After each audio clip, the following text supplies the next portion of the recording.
نحمدہ ونصلی علی رسول الکریم اما بعد فاعوذ باللہ من الشیطان الرجیم بسم اللہ الرحمن الرحیم رب اشرح لی صدری ویسر لی امری واحلل عقدۃ من لسانی یفقہوا قولی۔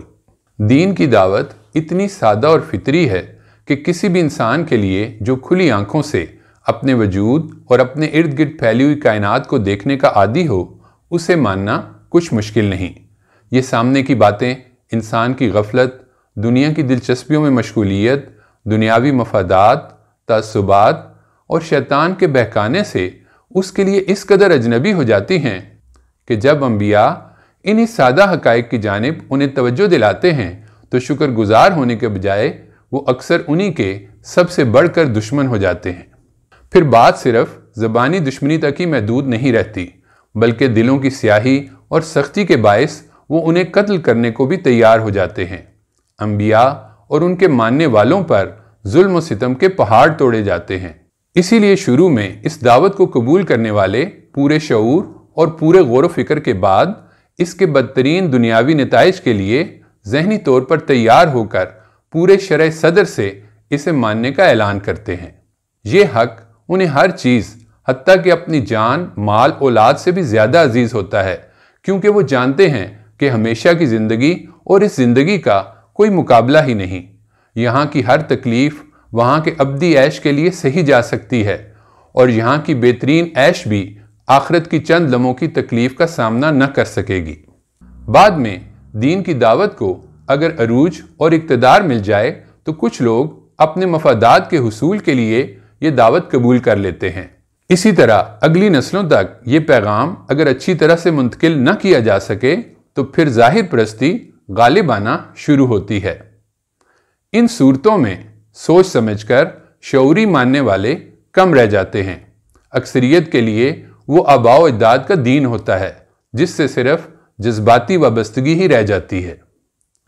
اب دین کے ظاہری ڈھانچے پر تو زور و شور سے عمل ہوتا ہے، نمائشی رسوم کا زور ہوتا ہے، لیکن کم اہم اہم بن جاتا ہے اور اہم کم اہم۔ جذباتی نعروں اور باتیں کرنے والوں کا ہجوم، لیکن روح کے ساتھ عمل کرنے والے خال خال بلکہ ڈھونڈے سے نہیں ملتے۔ اس کی ایک مثال دیکھیے، بنی اسرائیل سابقہ امت مسلمہ۔ اس میں تقریباً 2000 سال میں بے شمار انبیاء آئے، لیکن زوال آہستہ آہستہ بڑھتا گیا۔ آج سے تقریباً 2000 سال قبل ان کے آخری رسول حضرت عیسیٰ علیہ السلام ان میں تشریف لائے۔ بیت المقدس میں سرعام کاروبار ہو رہا تھا۔ خدا کا مقدس گھر مرکز تجارت بن چکا تھا۔ علماء تک اس کے بارے میں بالکل حساس نہ تھے، لیکن جب شاید جان بوجھ کر حضرت عیسیٰ علیہ السلام کے شاگرد نے ہاتھ دھوئے بغیر کھانا شروع کیا تو علماء نے طوفان برپا کر دیا۔ انہوں نے کہا، تیرے شاگرد بزرگوں کی روایت کو کیوں ٹال دیتے ہیں کہ کھانا کھاتے وقت ہاتھ نہیں دھوتے؟ انجیل کے مطابق حضرت عیسیٰ علیہ السلام نے سب سے پہلے بیت المقدس میں داخل ہو کر ان سب کو نکال دیا جو وہاں خرید و فروخت کر رہے تھے، اور صرافوں کے تختے اور کبوتر فروشوں کی چوکیاں الٹ دیں، اور ان سے کہا کہ کتاب میں لکھا ہے کہ خدا کا گھر دعا کا گھر کہلائے گا، مگر تم اسے ڈاکوؤں کی کھو بناتے ہو۔ اس کے بعد انہوں نے خطبہ دیا۔ اس کے مخاطب زیادہ تر اس وقت کے علماء ہیں۔ یہاں اس کا کچھ حصہ ہم آپ کو سنا رہے ہیں تاکہ آپ یہ جان سکیں کہ اگر اس وقت کے علماء کا یہ حال تھا تو عوام کا حال کیا ہوگا۔ انہوں نے فرمایا، فقیہ اور فریسی موسیٰ علیہ السلام کی گدی پر بیٹھے ہیں، پس جو کچھ وہ تمہیں بتائیں وہ سب کرو، لیکن ان کے سے کام نہ کرو، کیونکہ وہ کہتے ہیں اور کرتے نہیں۔ وہ ایسے بھاری بوجھ جن کو اٹھانا مشکل ہے بانٹ کر لوگوں کے کندھوں پر رکھتے ہیں، مگر خود ان کو اپنی انگلی سے بھی ہلانا نہیں چاہتے۔ اے ریاکار فقیہوں اور فریسیوں، تم پر افسوس کہ تم بیواؤں کے گھروں کو دبا بیٹھتے ہو اور دکھاوے کے لیے نماز کو طول دیتے ہو، تمہیں زیادہ سزا ہوگی۔ اے ریاکار فقیہوں اور فریسیوں، تم پر افسوس کہ ایک مرید بنانے کے لیے تری اور خشکی کا دورہ کرتے ہو، اور جب وہ مرید بن جاتا ہے تو اسے اپنے سے دونا جہنم کا فرزند بنا دیتے ہو۔ اے ریاکار فقیہوں اور فریسیوں، تم پر افسوس کہ پودینہ، سونف اور زیرہ پر تو دا یکی مطلب 10% جو ہمارے ہاں عشر کہلاتا ہے، پودینہ، سونف اور زیرہ پر تو 10% دیتے ہو، پر تم نے شریعت کی زیادہ باری باتوں یعنی انصاف اور رحم اور ایمان کو چھوڑ دیا ہے۔ لازم تھا کہ یہ بھی کرتے اور وہ بھی نہ چھوڑتے۔ اے اندھے راہ بتانے والو، جو مچھر کو تو چاندتے ہو اور اونٹ کو نگل جاتے ہو۔ اے ریاکار فقیہو اور فریسیو، تم پر افسوس کہ پیالے اور رکابی کو اوپر سے صاف کرتے ہو مگر وہ اندر لوٹ اور ناپرہیزگاری سے بھرے ہیں۔ اے اندھے فریسی، پہلے پیالے اور رکابی کو اندر سے صاف کر تاکہ اوپر سے بھی صاف ہو۔ اے ریاکار فقیہو اور فریسیو، تم پر افسوس کہ سفیدی پھری قبروں کی مانند ہو، جو اوپر سے تو خوبصورت دکھائی دیتی ہیں مگر اندر مردوں کی ہڈیوں اور ہر طرح کی نجاست سے بری ہیں۔ اسی طرح تم بھی ظاہر میں تو لوگوں کو راست باز دکھائی دیتے ہو مگر باطن میں ریاکاری اور بے دینی سے بھرے ہو۔ اے سانپو، اے افعی کے بچوں، تم جہنم کی سزا سے کیوں کر بچو گے؟ یہ تو تھا بنی اسرائیل کے دور زوال کا حال۔ اب قرآن کے نزول کے وقت کا تصور کیجئے۔ آپ صلی اللہ علیہ وآلہ وسلم پر قرآن نازل ہو رہا ہے۔ آپ آخری رسول ہیں۔ آپ کے جانے کے بعد امت مسلمہ کو خود بھی دین پر قائم رہنا اور دوسروں کو بھی اس کی دعوت دینا ہے۔ ضروری ہے کہ انہیں ابتدا ہی میں ظاہر پرستی کے اس فتنے سے خبردار کر دیا جائے۔ قرآن حکیم کی دوسری سورہ بقرہ کی آیت 177 میں اللہ تعالیٰ نے مسلمانوں کو اسی طرف توجہ دلائی۔ اس وقت کی صورتحال کو ذہن میں لائیے۔ قرآن کے اولی مخاطب 3 گروہ ہیں۔ تینوں گروہ حلال و حرام کی تمیز اور آخرت کی فکر سے بے نیاز ہو چکے ہیں۔ یہود صرف انبیاء کی اولاد ہونا ہی آخرت کی نجات کے لیے کافی سمجھتے ہیں۔ نصارہ حضرت عیسیٰ علیہ السلام کے اپنے تئیں مصلوب ہونے کو اپنی نجات کے لیے کافی سمجھتے ہیں۔ قریش حاجیوں کو پانی پلانا اور حرم کے انتظامات ہی ان کے نزدیک سب سے بڑی نیکی ہے۔ ان تینوں گروہوں میں ایک بات مشترک ہے، خدا کو راضی کرنے کے خود ساختہ پیمانے۔ ان کی رائے میں فلاں عمل بہت اچھا ہے، خدا کو انہیں اس عمل کے صلے میں لازمت جنت بھیجنا چاہیے۔ یہ سب بھول چکے تھے کہ وہ خدا کی بنائی ہوئی دنیا میں رہ رہے ہیں۔ یہاں انہیں اپنے آپ کو خدا کے پیش کردہ معیار کے مطابق بنانا ہے، نہ کہ اس زوم میں رہنا کہ خدا کو نعوذ باللہ ان کی مرضی پر چلنا چاہیے۔ ہمیں خدا کی مرضی پر چلنا ہے۔ حیرت ہے، انسان کسی دوسرے ملک میں رہنے کے لیے جائے تو سب سے پہلے وہاں کے ٹریفک کے قوانین، ٹیکس کے قوانین، ملازمت کے قوانین وغیرہ سمجھنے کی کوشش کرتا ہے تاکہ انجانے میں ایسی غلطی نہ کر بیٹھے جو اسے وہاں کسی مشکل میں ڈال دے۔ لیکن یہ سامنے کی بات وہ بھول جاتا ہے کہ وہ اپنے خالق کی بنائی ہوئی دنیا میں رہ رہا ہے۔ وہ اس کا ایک ادنا سا بندہ ہے، اصلاً اس کا مالک ہی اسے کھلا پلا رہا ہے۔ بندہ کہتا ہے اپنی مرضی سے کروں گا، خدا کو پسند آئے نہ آئے مجھے کیا۔ اسے معاملے کی سنگینی کا احساس نہیں۔ اب ہم آیت کے مطالعے کا آغاز کرتے ہیں۔ اعوذ باللہ من الشیطان الرجیم، بسم اللہ الرحمن الرحیم۔ آیت کا پہلا حصہ دیکھیے، لیس البر ان تولوا وجوہکم قبل المشرق والمغرب۔ بر کا مطلب ہے کسی کے حق کو پورا پورا ادا کرنا۔ اردو میں اس مفہوم کو ادا کرنے کے لیے موزوں ترین لفظ وفاداری ہے۔ اب اس حصے کا ترجمہ ہوگا، اللہ کے ساتھ وفاداری صرف یہ نہیں کہ تم نے اپنا رخ مشرق یا مغرب کی طرف کر لیا۔ آیت کا آغاز بتا رہا ہے کہ کسی تصور کی غلطی کی نفی کرنا مقصود ہے، یعنی بتایا یہ جا رہا ہے کہ خود ساختہ نیکی کے تصور نہیں چلیں گے۔ نیک یا خدا کا وفادار خدا کے ہاں وہ ہوگا جو خدا کی شرائط کے مطابق نیک اور خدا کا وفادار ہوگا۔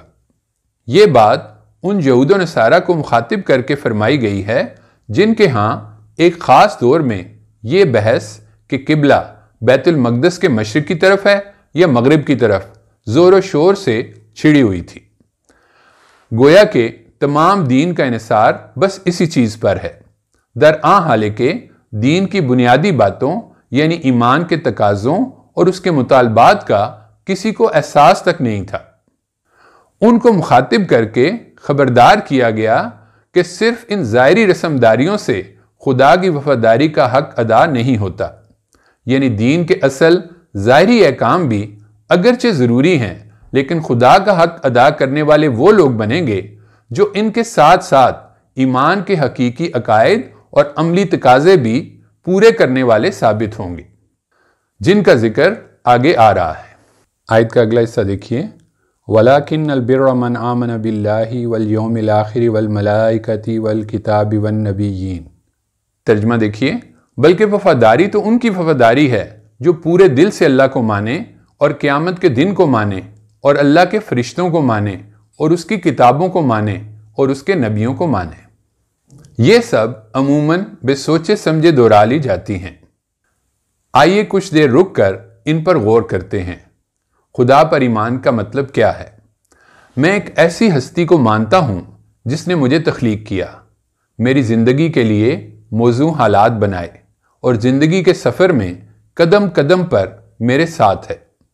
وہ محبت کرنے والا ہے، قابل بھروسہ ہے، کبھی دھوکہ نہیں دیتا، اسے کوئی مجبوری لاحق نہیں ہو سکتی، اس کے علم، قدرت اور حکمت کی کوئی انتہا نہیں۔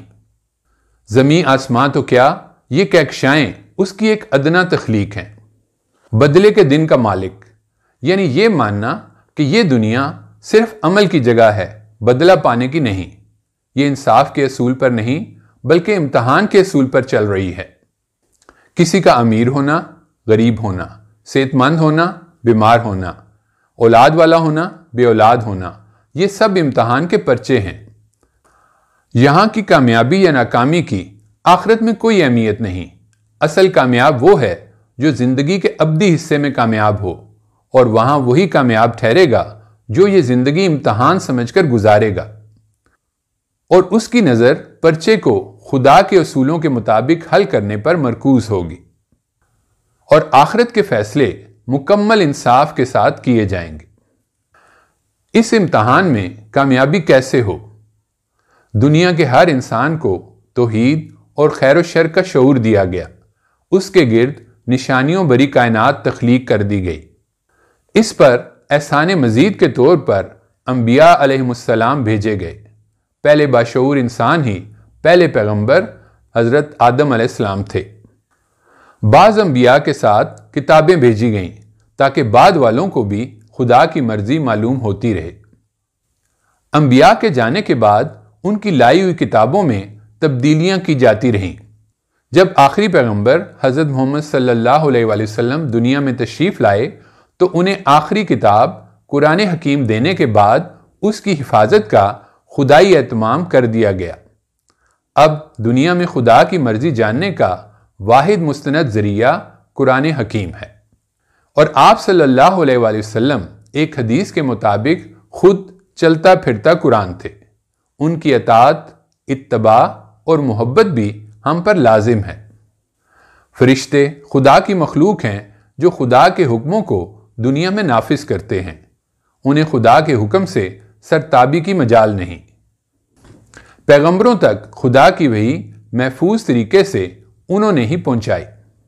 ان ایمانیات کی حقیقی قدر ہم تبھی جان سکتے ہیں جب یہ جانیں کہ ان سے محرومی کتنی بڑی محرومی ہے۔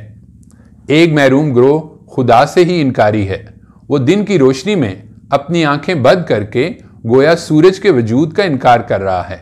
ان کا انجام خدا نہ خواستہ اسی طرح رہے تو وہی ہوگا جو سورج کے ہوتے آنکھیں بند کر کے چلنے والوں کا ہوتا ہے، قدم قدم پر ٹھوکریں اور پھر کسی کھائی میں گر کر ابدی ہلاکت اور ابدی جہنم۔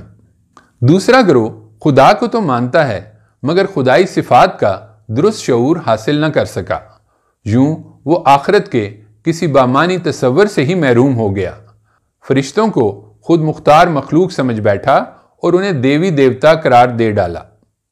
انبیاء کو انسانی شکل میں نعوذ باللہ خدا کا ظہور سمجھا، یوں انہیں اتار یا خدا کا بیٹا بنا ڈالا۔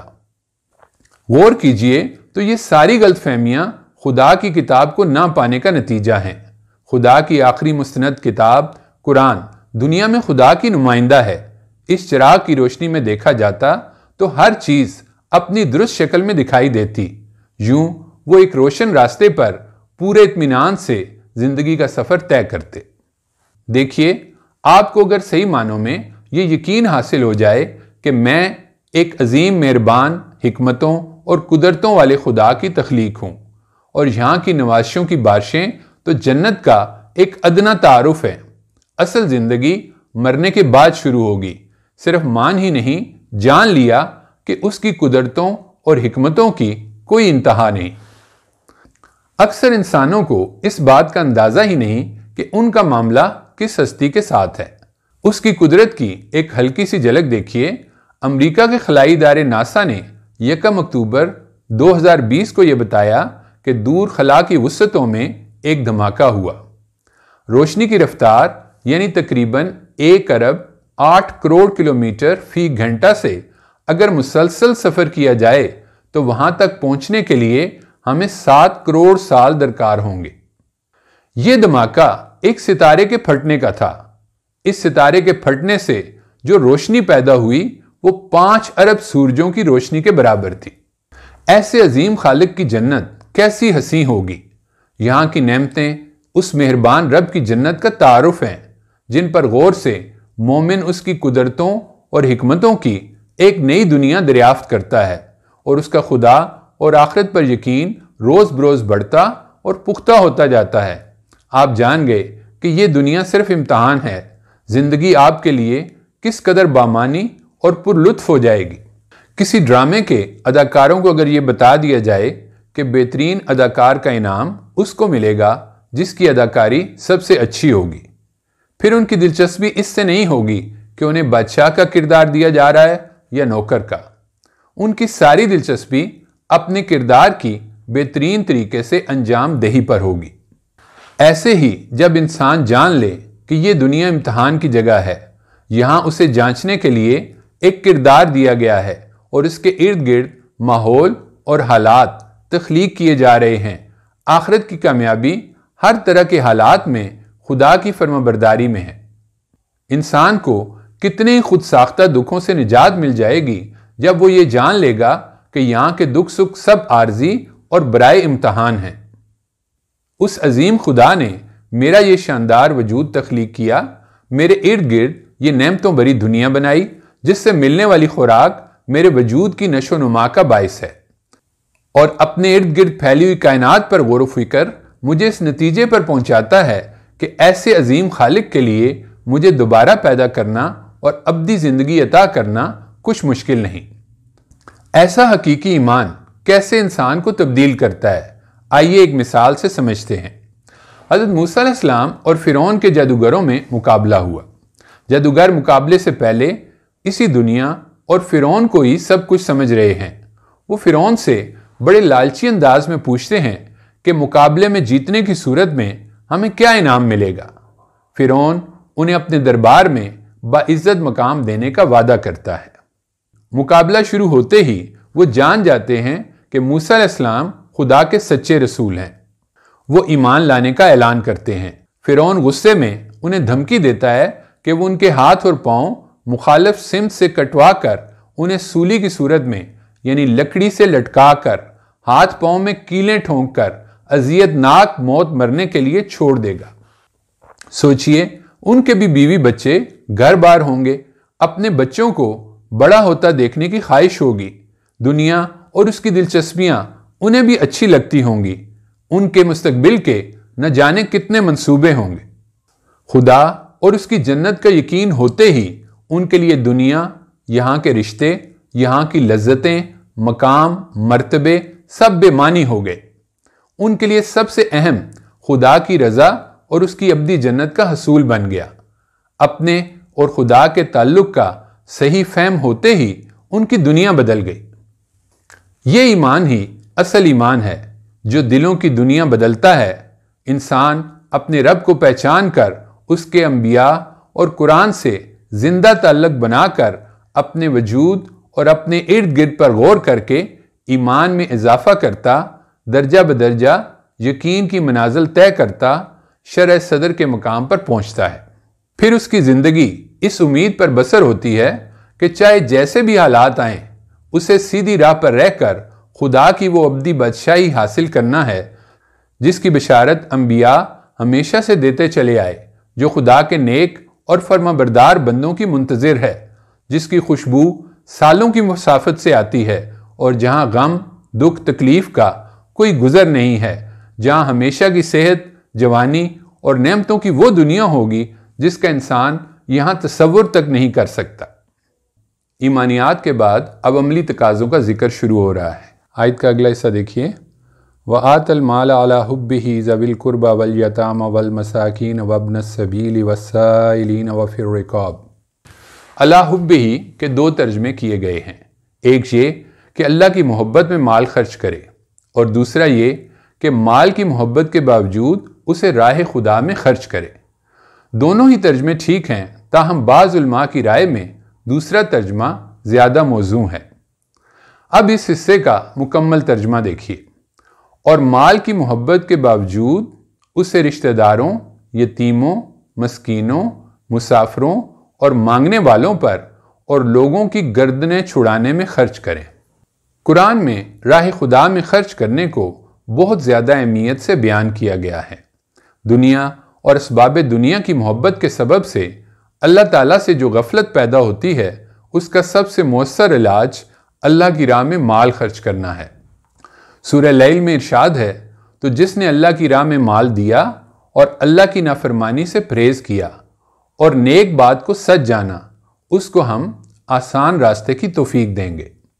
اور جس نے بخل کیا اور خدا سے بے نیازی برتی اور نیک بات کو جھوٹ سمجھا، اس کو ہم تنگی کی راہ پر ڈالیں گے، اور جب وہ دوزخ کے گڑھے میں گرے گا تو اس کا مال اس کے کچھ کام نہ آئے گا۔ آپ صلی اللہ علیہ وآلہ وسلم نے فرمایا، رب کعبہ کی قسم، وہ لوگ خسارے میں ہیں، وہ لوگ جو بڑے دولت مند اور سرمایہ دار ہیں، لیکن ان میں وہی لوگ خسارے سے محفوظ ہیں جو اپنے آگے پیچھے، دائیں بائیں اپنے مال کشادہ دلی اور فراخ دستی کے ساتھ خرچ کرتے ہیں، لیکن ایسے بندے بہت کم ہیں۔ ایک مرتبہ آپ صلی اللہ علیہ وآلہ وسلم کے ہاں ایک بکری ذبح کر کے اس کا گوشت تقسیم کیا گیا۔ آپ گھر تشریف لائے تو پوچھا، بکری میں سے کیا باقی بچا؟ جواب ملا، ایک دستی کے سوا کچھ نہیں بچا۔ آپ صلی اللہ علیہ وآلہ وسلم نے فرمایا، ایک دستی کے سوا ساری بکری بچ گئی۔ یعنی آپ کی مراد یہ تھی کہ جو کچھ راہ خدا میں خرچ ہوا، در حقیقت وہ بچ گیا ہے۔ راہ خدا میں خرچ کرنے والے کے لیے مال سے فائدہ اٹھانے والے تمام لوگ، بلکہ فرشتے بھی دعا کرتے ہیں۔ آپ صلی اللہ علیہ وسلم نے فرمایا کہ ہر روز صبح کے وقت 2 فرشتے اترتے ہیں، ایک دعا کرتا ہے کہ اے اللہ، تو اپنی راہ میں مال خرچ کرنے والے کو اس کا بدل عطا فرما۔ دوسرا فرشتہ کہتا ہے کہ تو مال روک رکھنے والوں کا مال برباد کر۔ ایک صحابی نے آپ سے عرض کیا کہ اے اللہ کے رسول صلی اللہ علیہ وسلم، مسکین میرے دروازے پر کھڑا ہوتا ہے اور میرے پاس کوئی چیز نہیں ہوتی جو میں اسے دوں۔ آپ نے فرمایا، اگر اسے دینے کے لیے کچھ نہ پائے سوائے ایک جلے ہوئے کھر کے تو وہی اس کے ہاتھ پر رکھ دے۔ اس معاملے میں جو احتیاط کرنی چاہیے اس کی طرف دیکھیے۔ سورہ دہر میں کتنی خوبصورتی سے اللہ تعالیٰ نے توجہ دلائی۔ ہم تمہیں صرف اللہ کی خوشی کے لیے کھلاتے ہیں، ہم تم سے نہ کوئی بدلہ چاہتے ہیں نہ شکریہ۔ ہمیں تو اپنے رب سے اس دن کے عذاب کا خوف لاحق ہے جو سخت مصیبت کا انتہائی طویل دن ہوگا۔ اسی طرح سورہ روم میں ارشاد ہے، رشتہ دار کو اس کا حق دو اور محتاج اور مسافر کو، یعنی مالدار کے مال میں دوسروں کے بھی حقوق ہوتے ہیں، انہیں دینا کوئی احسان نہیں۔ لہذا جو شخص اللہ کے ہاں اپنے مال کا وہ صلہ چاہتا ہو جو اسے نہال کر دے، تو اس کو قرآن مجید کی یہ آیات ہمیشہ ذہن میں رکھنی چاہیے، اور اس یعنی دوزخ سے دور رکھا جائے گا وہ نہایت پرہیزگار جو پاکیزہ ہونے کی خاطر اپنا مال دیتا ہے۔ اس پر کسی کا کوئی احسان نہیں کہ اس کا بدلہ چکانا ہو، وہ صرف اپنے پروردگار عالی شان کی رضا جوئی کے لیے یہ کام کرتا ہے، وہ جلد ہی نہال ہو جائے گا۔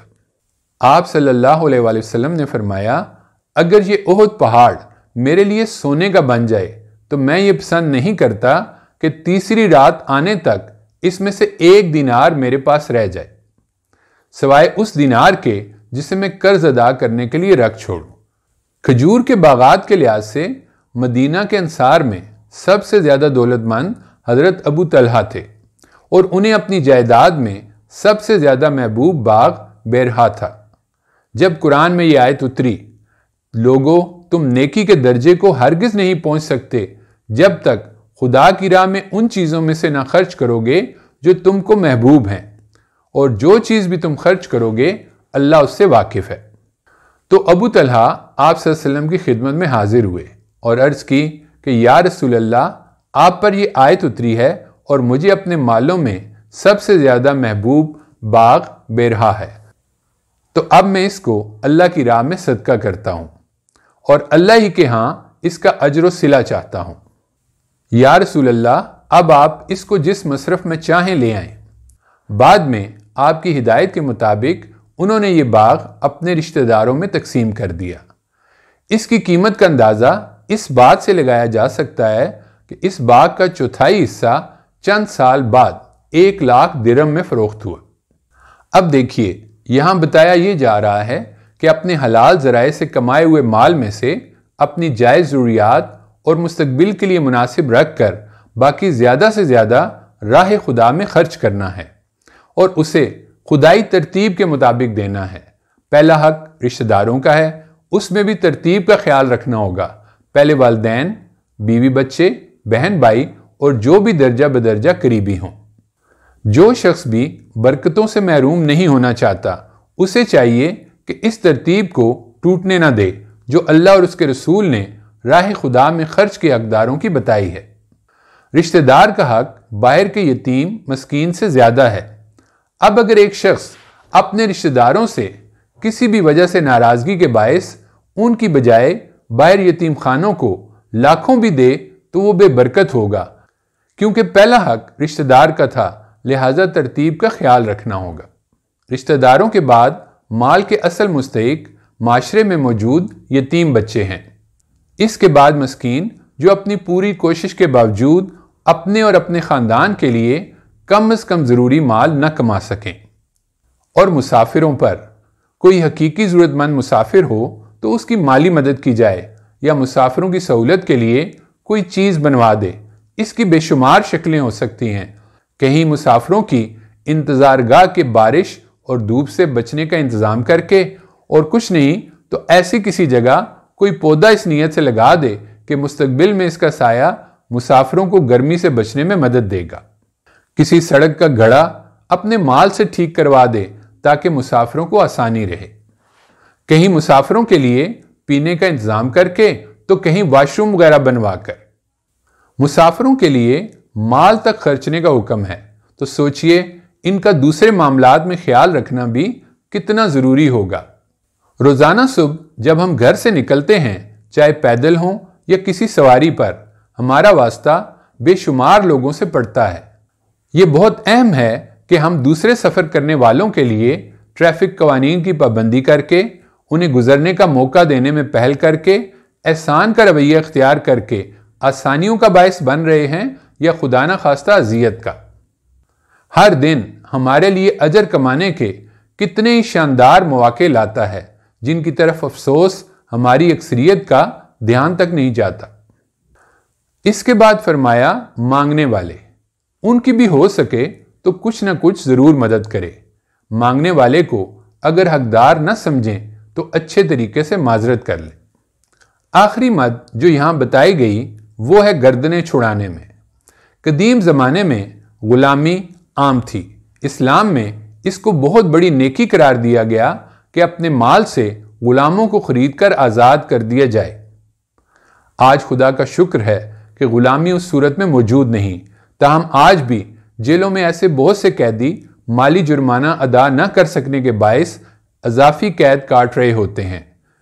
محلوں میں بہت سے لوگ قرض لے کر ادا نہیں کر پاتے اور صبح شام تانے سنتے ہیں۔ بعض اچھے بھلے کھاتے پیتے اچانک کسی حادثے میں سب کچھ لٹا بیٹھتے ہیں۔ ایسے اور ان سے ملتے جلتے غریبوں کے بے شمار مسائل مال رکھنے والوں کے لیے جنت کمانے کے شاندار مواقع ہیں، کاش وہ اس حقیقت کو جان سکیں۔ دیانتداری سے دیکھا جائے کہ اگر ہم نے یہ مان لیا کہ ایک عظیم ذات میری مالک اور مجھے پال رہی ہے، مجھے دی گئی ہر چیز اسباب کی بے شمار کڑیاں جوڑنے سے مجھ تک پہنچ رہی ہے، میں اگر آخری 2-3 کڑیاں جوڑ کر کچھ پاتا ہوں تو یہ بھی اسی کی دی گئی صلاحیتوں سے کام لے کر۔ اس کے بعد یہ سمجھنا کہ میں نے یہ سب کچھ کیا سراسر دھوکہ ہے۔ پھر کائنات کا صبح شام کا میرا مشاہدہ مجھ پر یہ بالکل واضح کر رہا ہے کہ وہ خالق بے انتہا مہربان رحیم ہے، جس کا ذوق حسن یہاں ہر چیز میں نظر آ رہا ہے۔ اس کی جنت کیسی حسین ہوگی یہ میں تصور بھی نہیں کر سکتا۔ اس مال سے سب سے زیادہ بہترین خریداری تو جنت کی ہی ہو سکتی ہے۔ یہ مال سب اسی کا دیا ہے، پھر کیسے ممکن ہے کہ میں مال خرچ کرنے میں اپنی مرضی کو ترجیح دوں؟ اور اگر ایسا کروں تو پھر اس کے خالق مالک رب ہونے کے میرے ماننے کی کیا حیثیت ہے؟ اب مال اگر اس کے حکموں کے مطابق خرچ کیا تو گویا میں نے اپنے دعویٰ ایمان کی تصدیق کی، اور اگر اپنی مرضی کو ترجیح دی تو یہ گویا شیطان کی پیروی ہے۔ آیت کا اگلا حصہ دیکھیے، وَأَقَامَ الصَّلَاةَ وَآتَى الزَّكَاةَ، ترجمہ، اور نماز کا اہتمام کریں اور زکوٰۃ ادا کریں۔ اس مہربان رب کی مہربانی دیکھیے، ہماری اس امتحان میں کامیابی کے لیے اس نے کس قدر اہتمام کر رکھے ہیں جنہیں ہم اپنی نادانی سے بوجھ سمجھتے ہیں۔ نماز دن میں 5 دفعہ اگر پورے شعور اور ترجمہ کو ذہن میں رکھتے پڑھی جائے تو یہ یاد دہانی کراتی ہے کہ میں کسی کا بندہ ہوں، آزاد اور خود مختار نہیں ہوں۔ زندگی کے ہر امتحان میں راہ ہدایت کی ضرورت مجھے آج بھی ہر وقت ہے۔ آخرت کی جوابدہی اور جنت کی کامیابی کے لیے مجھے رسول اللہ صلی اللہ علیہ وسلم کے راستے پر چل کے قرآن پر عمل کر کے نجات ملے گی۔ اسی طرح زکوٰۃ یاد دہانی کراتی ہے کہ میں مال کا اصل مالک نہیں ہوں، یہ میرے رب کا مجھ پر احسان ہے۔ جیسے کسان فصل کٹنے پر مال میں سے خدا کا حصہ دے کر اس بات کا علامتی اظہار کرتا ہے کہ میں یہ تسلیم کرتا ہوں کہ یہ مال مجھے میرے رب نے دیا، اس کا احسان ہے کہ بہت تھوڑا سا حصہ مجھے اس کی راہ میں دینا ہے اور باقی سے اپنی ضروریات پوری کرنا ہے۔ کا اگلا حصہ دیکھیے، وَالْمُوفُونَ بِعَهْدِهِمْ إِذَا عَاهَدُوا، اور وفاداری تو ان کی وفاداری ہے کہ جب عہد کر بیٹھیں تو اپنے اس عہد کو پورا کرنے والے ہوں۔ یہاں ایفائے عہد کو صفت کے صیغے سے بیان کیا۔ اس کی وجہ یہ ہے کہ اللہ تعالیٰ کے ساتھ وفاداری کا حق ٹھیک ٹھیک وہی لوگ ادا کر سکتے ہیں جن کے اندر عہد کی عادت بطور صفت موجود ہو۔ وہ جب کبھی کسی سے کوئی بھی عہد کر بیٹھیں تو اسے پورا کرنا اپنے لیے لازم سمجھیں۔ ظاہر ہے کہ اپنے عام وعدوں کے معاملے میں جن کا کردار یہ ہوگا وہ اللہ تعالیٰ سے کیے ہوئے عہد کے معاملے میں کبھی کسی کمزوری کو گوارا کرنے کے لیے تیار نہیں ہو سکتے۔ سورہ مائدہ کی پہلی آیت میں ہی ارشاد ہے، اے ایمان والو عہد کو پورا کرو۔ اور سورہ بنی اسرائیل کی آیت 34 میں ارشاد فرمایا، اور عہد کو پورا کرو اس لیے کہ عہد کے بارے میں پوچھا جائے گا۔ سورہ مائدہ میں آگے اللہ تعالیٰ بتاتے ہیں کہ یہود و نصارہ نے جب خدا سے اپنے کیے گئے عہد توڑے تو اس کی سزا میں دنیا میں ان پر لعنت کر دی گئی، جس کے نتیجے میں وہ دلوں کی سختی اور خیانت کرنے والے بنے، اور ان کے درمیان آپس کی دشمنی اور بغض قیامت تک کے لیے ڈال دیا گیا۔ انفرادی معاملات میں بھی آپ صلی اللہ علیہ وسلم نے ارشاد فرمایا، جس کا عہد نہیں۔ عہد عموماً 2 طرح کے ہوتے ہیں، ایک وہ جن کا عہد ہونا معاشرے میں اتنا واضح ہوتا ہے کہ اس کے لیے رسمی طور پر الفاظ کے دہرانے کی ضرورت نہیں سمجھی جاتی۔ مثلا نکاح ایک عہد ہے دونوں فریقوں کے درمیان کہ گھر جیسا ایک مقدس ادارہ وجود میں لانے کے لیے اپنی اپنی ذمہ داری اچھے طریقے سے ادا کریں گے۔ بظاہر صرف قبول کیا کہ الفاظ ادا کیے جاتے ہیں، لیکن دونوں فریقوں پر یہ بات بالکل واضح ہوتی ہے کہ ان کی ذمہ داری کیا ہے۔ کسی نوکری کو قبول کرنا اس بات کا عہد ہے کہ نوکری کرنے والا دی گئی تنخواہ اور دیگر شرائط پر نوکری کرنے کے لیے راضی ہے۔ اس کے بعد کام صحیح طرح سے نہ کرنا، اپنی ذمہ داریوں کو پورا نہ کرنا یا ادارہ یا ملک کے قوانین کے مطابق ادا نہ کرنا سب بدعہدی کی صورتیں ہیں۔ اسی طرح کم تنخواہ کو بعد میں رشوت کا بہانہ بنانا بھی درست نہیں۔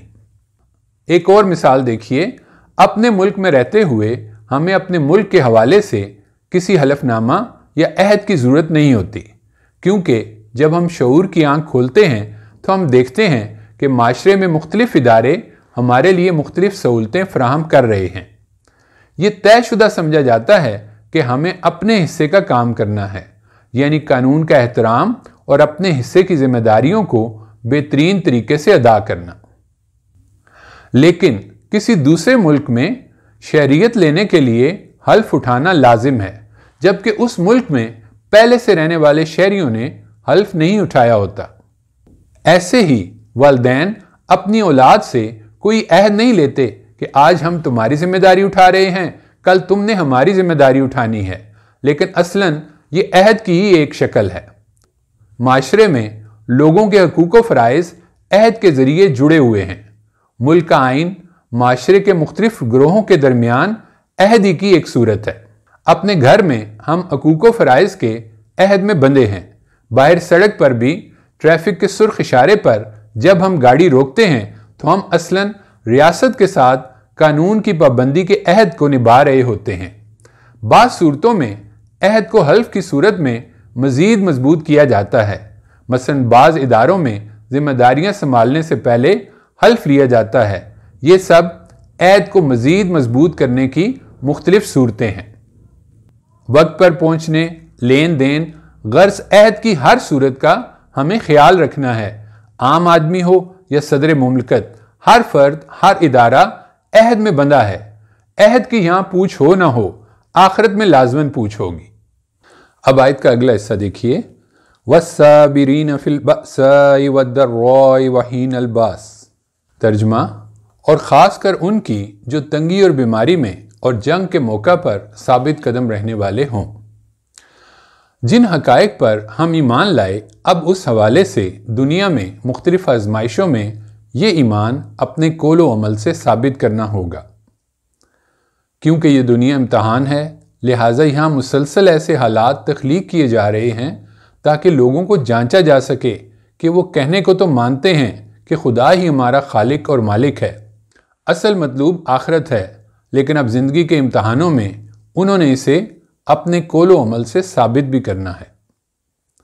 معاشی تکالیف آئیں، سیدھے راستے پر رہنا ہے، حلال و حرام سے بے نیاز نہیں ہونا۔ بیماریاں اگر آئیں تو خدا کے وعدوں پہ اعتماد رکھنا ہے۔ یہ بیماری میرے گناہوں کے جڑنے کا باعث ہے اور خدا کی حکمت کے تحت آئی ہے اور اس سے وہی نکال سکتا ہے۔ یہ بیماری کی وقتی معذوری مجھے یہ احساس دلانے آئی ہے کہ میں کتنی نعمتوں میں جی رہا ہوں۔ جنگ کتنا مشکل معاملہ ہے، سب انسان اپنی فتح چاہتے ہیں، لیکن یہی جنگ اس بات کی آزمائش ہے کہ آپ خدا کے اصولوں پر چلیں گے یا اپنی جیت کے لیے تمام اصولوں سے بے نیاز ہو جائیں گے۔ اصول پہ رہتے دنیا کی ہار بے اصولی کی جیت سے آخرت میں بہتر ثابت ہوگی۔ آیت کا آخری حصہ دیکھیے، اولئک الذین صدقوا واولئک هم المتقون۔ ترجمہ، یہی ہیں جو اللہ کے ساتھ اپنے عہد وفا میں سچے ہیں اور یہی ہیں جو فی الواقع متقی ہیں، یعنی جو ایمانیات کی ان باتوں پر حقیقی معنوں میں جمے رہے، مال اللہ کے حکم اور اس کی بتائی ہوئی ترتیب سے خرچ کیا، نماز اور زکوٰۃ ان کی زندگی کا حصہ تھی، عہد خدا سے ہو یا انسانوں سے انہوں نے ہمیشہ پورا کیا۔ اس راستے پر معاشی تکالیف آئیں تب بھی وہ حلال و حرام سے بے نیاز نہ ہوئے، جسمانی بیماریوں میں خدا سے نا امید نہ ہوئے۔ اگر خدا نخواستہ جنگ جیسی کسی آزمائش کا سامنا کرنا پڑا جس میں ہر طرح کی مشکلیں اکٹھی ہو جاتی ہیں، اس میں بھی وہ حق پر قائم رہے۔ یہی لوگ اللہ کی نظر میں سچے اور یہی متقی ہیں۔ آج اگر ہم موجودہ امت مسلمہ کی اکثریت پر نظر ڈالیں تو نماز ہے مگر خدا کی یاد نہیں، رمضان کے روزوں کا اہتمام ہے مگر کم ہی ہیں جو روزوں کے اصل مقصد تقوی کے حصول کو زندگی کا اصل مسئلہ بنائیں۔ قربانی اس عہد کی علامت ہے کہ میری جان، مال خدا کے حکم کے منتظر ہیں۔ مہنگے سے مہنگے جانور قربان کرنے والے تو بہت مل جائیں گے مگر کسی حقدار کا حق اس کی کمزوری میں ادا کرنے والے کہاں؟ انسانی جان، مال، آبرو کی حرمت دین میں اس قدر واضح ہے، لیکن ان احکامات کی صبح شام کی پامالی ہمارے ہاں معمول کی بات ہے، اور اس پر دعوی ایمان اور ساتھ ہی یہ گمان کہ ہم خدا کے چہیتے ہیں۔ یہ غفلت قوموں اور افراد کو بھی لاحق ہو جاتی ہے، حتیٰ کہ ان افراد کو بھی جو سوچ سمجھ کر پورے شعور کے ساتھ یہ راہ اپناتے ہیں، کیونکہ وقت آہستہ آہستہ انہیں غافل کر دیتا ہے۔ اس کا ایک ہی حل ہے، ان حقائق کو ذہن میں تازہ رکھا جائے۔ خدا جس کے انعامات میں ہر لمحہ ہم جی رہے ہوتے ہیں، اس کو بھولنے کا خطرہ اس قدر حقیقی ہے کہ نماز 24 گھنٹوں میں 5 دفعہ لازم قرار دی گئی تاکہ خدا کی یاد زندہ رہے۔ رمضان کا مہینہ ہر 11 ماہ بعد تقویٰ کے سبق کی یاد دہانی کرانے آتا ہے۔ اس کے 2 ماہ بعد قربانی اور حج۔ اس یاد دہانی کی ضرورت ہمیں ہر دن ہر لمحہ ہے۔ اس یاد کو زندہ رکھنے کا سب سے بڑا ذریعہ قرآن سے خود کو جوڑنا ہے اور پھر اس کی روشنی میں اپنے وجود اور اس کائنات پر مسلسل غور و فکر کی عادت اپنانا ہے۔ جیسے بدن کے میل کچیل کو دور کرنے کے لیے روزانہ ہم نہاتے ہیں، گھر کی صفائی روزانہ کی جاتی ہے، ایسے ہی خدا آخرت کی یاد زندہ رکھنے پر محنت کی جائے۔ قرآن کی رسی کو تھامیے، اس کا دوسرا سرا خدا کے ہاتھ میں ہے۔ نماز کو خدا کی یاد بنائیے، اس کا ترجمہ سیکھیے، قرآن کے کچھ مقامات حفظ کیجیے، نماز کو تسلی کے ساتھ ترجمہ ذہن میں رکھتے خشوع کے ساتھ پڑھیے۔ دعا اپنی عاجزی کا اعتراف ہے، خدا کی ہستی پر ایمان کا عملی اظہار ہے، اس یقین کا کہ سب اسباب کی کڑیاں وہی جوڑ سکتا ہے۔ وہ سنتا ہے، مہربان ہے، بخل کا اس میں کوئی شائبہ ہی نہیں، ہو نہیں سکتا کہ میرے لیے کچھ بہتر ہو اور وہ مجھے نہ دے۔ اس مہربان سے دنیا اور آخرت کی بھلائیاں مانگیے۔ شکر کی عادت ڈالیں، خدائی نعمتوں کی یاد دہانی خود کو کراتے رہیے۔ ہمیں روزانہ اپنا محاسبہ کرنا ہے، اور اگر نیکی، خدا سے وفاداری کے ہمارے تصورات اصلاح طلب ہیں تو ہمیں خود کو قرآن و سنت کے مطابق بنانا ہے۔ اللہ کی پناہ کہ ہم اپنے غلط تصورات نیکی پر اڑے رہیں۔ کرنے کا اصل کام یہی ہے کہ شعوری مسلمان بنے رہیں اور دوسروں کو بھی شعوری مسلمان بننے کی طرف توجہ دلائیں۔ اللہ تعالی ہمیں عمل کی توفیق عطا فرمائے، آمین۔